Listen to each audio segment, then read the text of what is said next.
We're just sitting up at the firehouse, Tanyard Road Station, and yeah, we just called it a night. You know, we're all headed home for the night, and just got home, and I guess, you know, laid in bed probably at least like 10 minutes after that, the alarm went out, and the pager, you know, went off and said at station 9-4.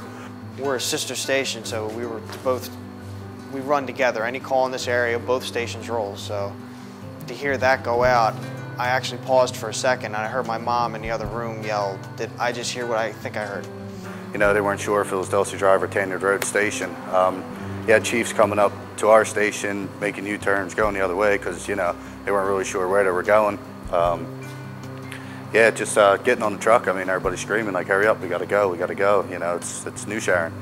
When I first got the call, I was kind of unsure what it was, because it says station 9-4, and usually they tone out by stations, and it tells you what it is.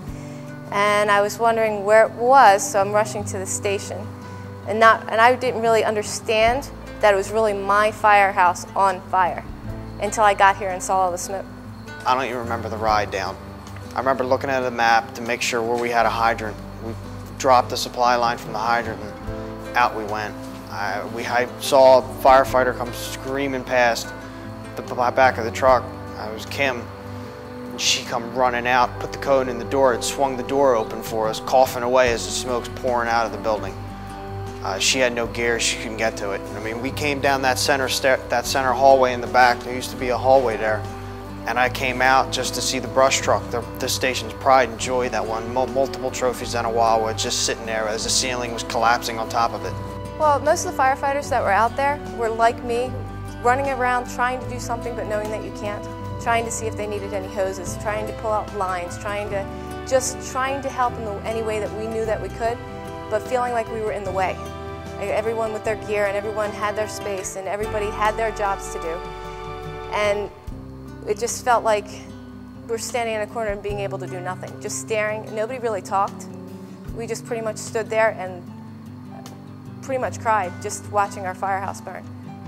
Until they bought out our gear and we watched the fire truck be pulled out. That made us feel a little better because it still worked.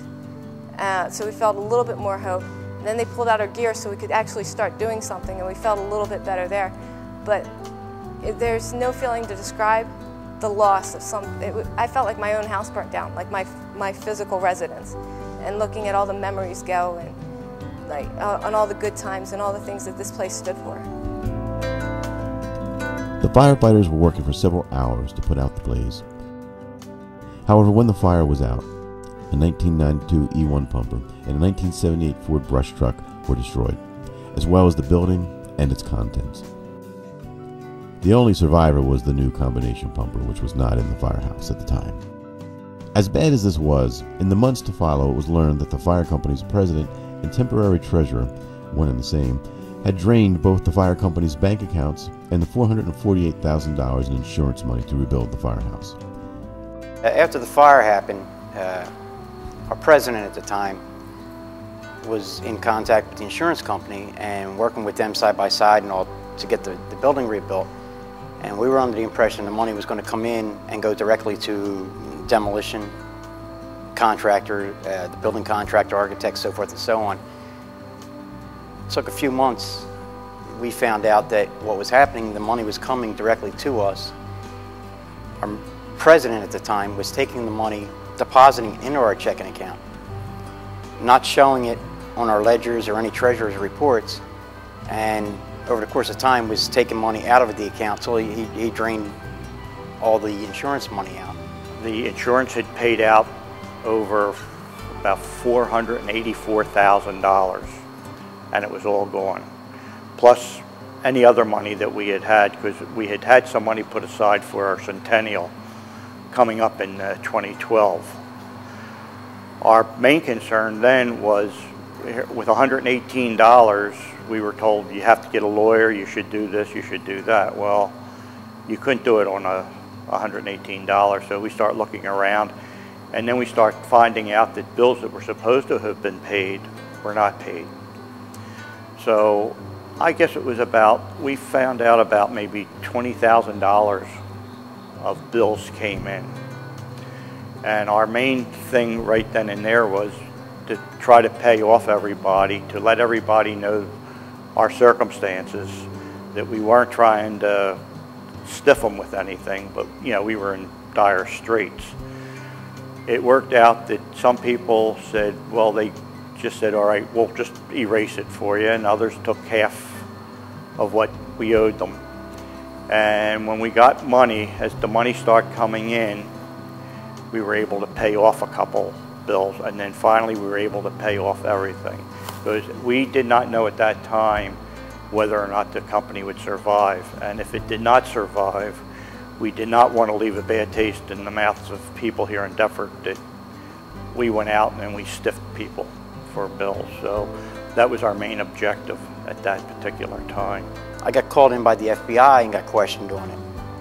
Apparently, he took out a loan under the name of the Firehouse, New Sharon Fire Company, with the building and the property for a little over $100,000.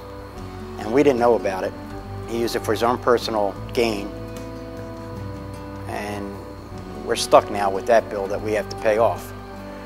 And as of right now, except for the lien against the Firehouse, which we found out that our ex-president treasurer took out personal loan on that, we owe about $81,000 on that lien, but everything else has been paid. In February of 2010, a new executive board was created. Bylaws were rewritten, and the long, hard road to rebuilding the Firehouse and the fire company had begun. A fundraising drive has begun and received enough money to pay off the creditors and all debts, except for the loan that was taken out on the Firehouse. In today's financial climate, it can be a challenge to find extra money to donate to a nonprofit or a cause. But by giving a donation to the New Sharon Volunteer Fire Company, you're helping to protect the residents of the New Sharon section of Deptford. If you can, please attend any of the upcoming fundraising events, or you can mail a donation to this address. We would like to thank the Deptford Township MUA and the Community Lake Track Fire Company for temporarily housing our apparatus since the fire.